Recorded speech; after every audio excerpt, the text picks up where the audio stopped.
কিন্তু অত্যন্ত দুঃখজনক হলেও সত্য যে ইসলামের ভিত্তি হচ্ছে জ্ঞান, যে ইসলাম মানুষের কাছে এসেছে জ্ঞান নিয়ে, যে ইসলামের টিকে থাকার ভিত্তি হচ্ছে জ্ঞান চর্চা, আজকে সেই ইসলামের অনুসারীরা জ্ঞান চর্চা থেকে সবচেয়ে দূরে। আজকে ইসলামের মধ্যে যত শিরক, যত বেদাত আমাদের সমাজে ছড়িয়ে পড়েছে, এগুলো সবই আমাদের মধ্যে জ্ঞান চর্চার অভাব থাকার কারণে।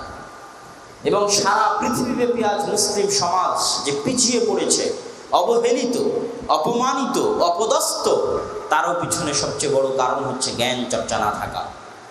আপনি ভারতে যান, কয়জন মুসলমান পরিবারের সন্তান শিক্ষা গ্রহণ করে? নাই।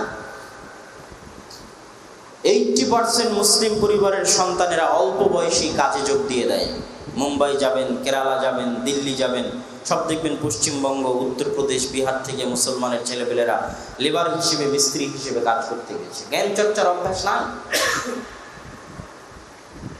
এই জন্য আমি আমার বহু বক্তব্যে বলেছি যে উন্নতি বলতে আসলে কি বুঝায়?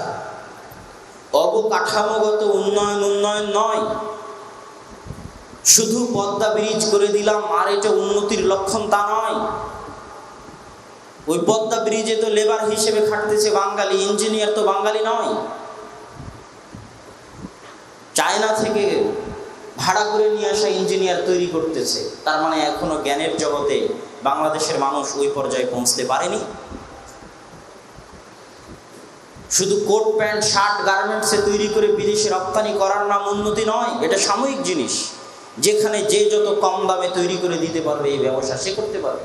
বাংলাদেশে শ্রমের মূল্য কম, কম টাকায় কম বেতনে কর্মচারী পাওয়া যায়, তাই বিদেশ এখান থেকে বানিয়ে নেয়।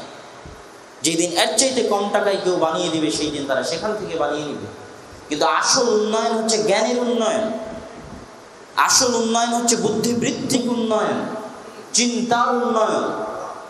সেই জায়গায় আমরা সবচেয়ে পিছিয়ে আছি, সবচেয়ে অবহেলিত।